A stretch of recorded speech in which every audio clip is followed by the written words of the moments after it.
Howdy,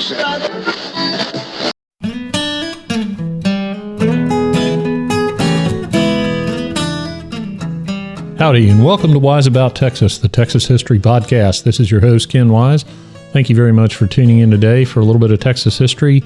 This is labeled episode 146. It's actually part 2 of the interview with Dr. John Adams about Governor Oran Roberts. I hope you enjoyed part 1. If you haven't listened to it, go back and listen to part 1 to get a good feel for the depth and breadth of Governor Roberts' dedication to his new state of Texas. You'll recall he was born in South Carolina, moved to Alabama, came from there to Texas, and has a fascinating career. We're going to pick up on after Governor Roberts is governor the second time and begins work on public higher education. So enjoy this second part of the interview with Dr. John Adams. All right, so now he's governor a second time. It's post-Reconstruction. He's been governor before the war and now after Reconstruction, which is fascinating. Talk a little bit about his accomplishments during this time as governor. He comes into office in 1878, and on the surface, papers, that's why the portal is so fascinating, are already questioning, this old boy, this old gray-haired guy from East Texas, he might have been in the law business, but what does he know? Well, he brings absolutely a tremendous amount of experience. He's tremendously underestimated, and there's 2 or 3 things he does. First of all, he gets over there. The Texas budget had been in the red and default since the beginning of the Republic. He gets in there. First of all, they give him an audit. They say, you don't need to worry about this. The comptroller takes care of it. He says, no, I want an audit. So even 2 weeks before he's in office, he goes over there on his own nickel and starts meeting with the comptroller and the department heads and all this other stuff. And everywhere he goes, there's red ink. I mean, he said, whoa, how can we sustain this? Well, immediately when he comes in, his first inaugural address is quite good if you want to read something. He said, we are immediately on a pay-as-you-go schedule. And one of the things politics is alive and well in the media. The first thing he says, you aren't going to reduce public education. He says, this is across the board. If we don't go across the board and do 2 things, number 1, raise money to cover our expenses, and also everybody shares in this is going to continue. Collecting back taxes, all these warrants. You realize they issued pay to rangers and state people and contractors warrants. They call warrants, where you collect your money for 20 years that they had never paid. He goes, this is just wrong. We have people that serve the state. We're going to take care of those people. So the first thing is he starts doing that. Well, that first year and a half, it is pretty rocky because he literally puts a 25 to 30% cut in public education. Interestingly, he goes to the Texas Teachers Association.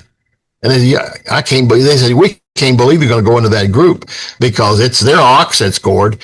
And he goes there and said, listen, ladies and gentlemen, I am for this all, but we are not going to come out of this unless I have your support and we don't understand how to get this government fixed up. Well, they overwhelmingly endorse it. And so that pulls the political rug out from under the folks in Austin who are attacking him when the teachers statewide say, we'll do it, leading by Burleson and Ashbel Smith and the key public folks who know this. So that's the first thing. The second thing that he does is, as they come out of this and revenue is coming into the state, he says, I want to make sure we are taking care of public higher education. Now, there's 4 components to this that are fascinating. The first one is A&M had been open in 1876, and it frankly had a very rocky start. And then they have a complete dust up and meltdown in 1879. He is the governor at that time, is the chairman of the board of directors at A&M. He's the chairman of all the schools at that time. And so he goes over to Bryan, Texas, and ended up, after a week of hearings, eliminating the entire staff at Texas A&M. It's just a mess. And of course, all of a sudden, the detractors, which is led by the Grange and the Farmers Alliance, well, they aren't teaching, they're teaching, non-agricultural stuff. It's an attack. No, we're going to straighten this out. We will restaff this. This is under federal law, under the Morrill Land Grant Act, and back off. And we will take care of this. And they will restaff it. They will redirect the curriculum back to agriculture and the first parts of engineering. It will be a slow recovery. And so while he wasn't there, quote, at the founding of Texas A&M, it was really on a rocky road at that moment. Second thing is, they have created teacher schools, and we need teachers. So he will take care of the legislation and become the first director of Sam Houston State University in Huntsville. And we'll go over there. It's kind of funny, not funny, but it's kind of ironic. He had some real issues with Sam Houston. He was concerned. I'm coming over there to dedicate Sam Houston Normal School at State University now. And he never forget, our respect for Sam Houston. So he takes care of that. Well, the third element is Prairie View, north of Houston in Waller County at Hempstead, Prairie View Normal School for African Americans. It had been opened in 1876, and it was it just everything, the location, the trying to get it started. The first principal did everything he could. The first principal was Lawrence Minor. I wrote an article for THSA on Lawrence Minor, and here is the big item here. If he is such a radical, successionist and supremacist and all that, he could have shut Prairie View down. He could have got a lot of kudos from all his buddies. Well, yeah, you stopped. He said, no, this is not going to happen. It is in the Constitution. It is a part of the Morrill Land Grant Act. And we will take care of this. The letters, I thought, okay, this is fine. In the archives are a series of letters that he is writing to the principals and the people over there about how to right the ship, what to do. He said, I'll take care of funding. Even though they are not funding anything new, he makes sure Prairie View gets some new bridge funding to keep them going. And he basically saves Prairie View. There is no question in my mind, because he would have probably made headline news. Well, boy, that old boy, he shut down Prairie View. Well, it didn't happen. But the fourth story to me even gets better. He, in his inaugural address in 1878, the one thing he said we are going to do is we're going to open the University of Texas. We haven't done it. Well, it's a long story about this. Some people say it was delayed because of A&M, and it was. A&M was opened in 1876, and they're getting all the attention. A lot of people don't know that Sam Houston twice vetoed the legislation to open the University of Texas, but not because he didn't want to not open it. There was no money. This is real good. We've got a major frontier on fire. We've got problems with everything else. We've got a deficit in the budget. So Oran comes in. Now it's 1879 and 80. Things have settled down. Money's coming in. The bill is drafted. It goes to the legislature, and it goes through to approve. There's an election, statewide election on where to put the school. 5 cities are up. Of course, Austin will win hands down. The secondary part of the election is where to put the medical school. A lot of people don't know that. It's on the ballot. And Galveston will win that part of it. But Galveston won't be open for another decade. So all of a sudden, okay, they've captured this. What are we going to do now? There's no money. And so he goes over to the legislature, Roberts does, to meet with the chairman of the Senate Finance Committee, who is none other than the representative from the city of Waco, Lawrence Sullivan Ross. I'm thinking, oh my God, the Aggies could have shut this down right there in advance of everything. But it didn't happen. He sits down, and of course the budget is a problem, and he's got instructions to watch it. I think the final amount was they found $178,000, which doesn't sound a lot, but at that day and time, it's good. But while it's a good chunk, the building's not ready, the facilities aren't ready. And so things are not ready to go, but that money will go into it. And the last part of this story is he's getting ready to go out of office. They have Ashbel Smith. He names the chairman of the Board of Regents, and Roberts is behind it, pulling all the strings. He's running the entire thing. He goes up there and drives a stake in the ground on where to put the old main building, the original building at Texas. All that 40 acres and stuff. Roberts is up there in his carriage telling them what to do and how to lay it out. He lays out he's in control of the whole thing. And so the election's going on. He says, okay, here's what I'm going to do. I can't do anything. It's after. So he writes a memo. I want to hire the law professor. So he writes his own RFP on how to hire somebody. He interviews himself. He hires himself, and he signs the letter.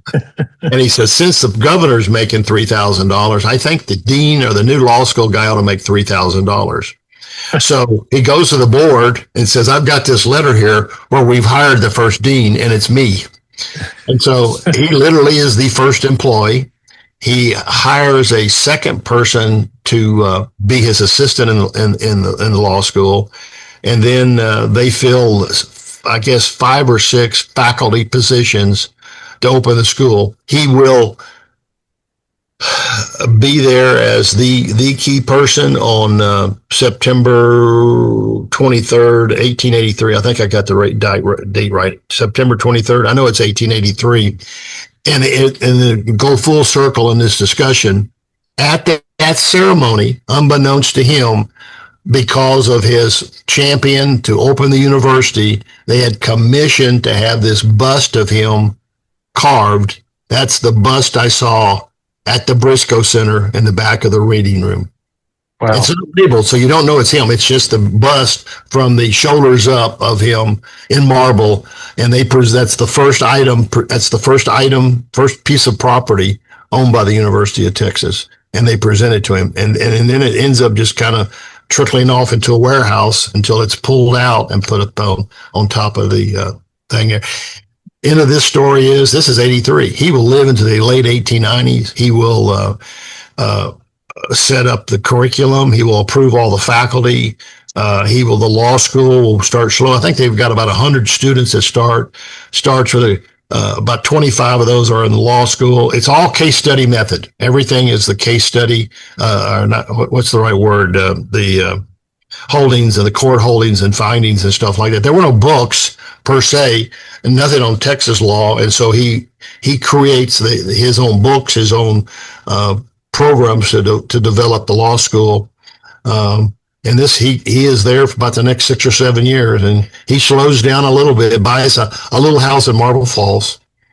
I think him and his wife wanted to kind of get out of town, but that didn't last very long. He was back over around all his friends and the hubbub in Austin. And that's kind of the rest of the story. Well, that's full circle. The bust is one of the first pieces of property owned by the university, and now it's remembered again when you saw it in the Briscoe Center. Thank goodness. Well, this is as a final question, why don't you place Oran Roberts in Texas history for us now that we're going to get the book and learn more about him? Well, like any number of folks in the cavalcade of history, he's a complicated figure, but he is very, very, very consequential to Texas. If for no other reason, he's there for over 50 years. He knows everyone. He's got warts. He's got problems. And he's aware of it. But if you look at the first balanced budget, prior to Civil War, he held and made sure that any cases of blacks that they were not seating or addressing, he says, no, their human rights will be addressed and we will address them properly. He didn't get to getting jury straightened out. So he is doing things. What he did to restructure the Texas Supreme Court, only those who are really involved with that would even understand and appreciate, even beyond anything I know. So he is, I don't want to use the word controversial. He is problematic in Texas history. Maybe that's why he's been kind of looked over, but the things that he touched and did, and from the court and the governor's office and higher education, are unmistakable. And and had a major impact on, Texas. All these people will pass away in the late 1890s. It's amazing. Ross and Hogg. Now, Hogg's not part of that. Hogg is not. He lives later. But Ross and Governor Koch will pass away in the mid 1890s. Richard Koch, Hubbard, Alcalde, all of them, all this group that brought everybody up through this, post Reconstruction period will pass into time, and a new generation will take over after 1900. Well, I said that was the last question. I lied. This is the last question. His nickname is the Old Alcalde. Tell us how he got that nickname. You're not going to believe it, but I actually found an article again on Texas buried on the portal where he even explained what it is. It's a combination of two or three things. When he's doing that early law stuff and learning all that Spanish, so his Spanish is pretty good, number one. Number two is he's always kind of out front. Alcalde means magistrate or principal or judge. It's got many meanings. The third thing I finally realized, he is prematurely gray very quickly. So here he is in his mid-30s looking like the old man. He's bringing up these young attorneys. The old people are calling him, and just by happenstance, he's being referred to as the old Alcalde in East Texas, and it sticks. And as you know, the old Alcalde is the name of the alumni magazine, the campus magazine at the University of Texas. If you look at the cover of the book, you can see he's gray from his mid-30s, and it just kind of stuck. He was aware of it, and he used it, and he explained how he got it. Well, that's a good story.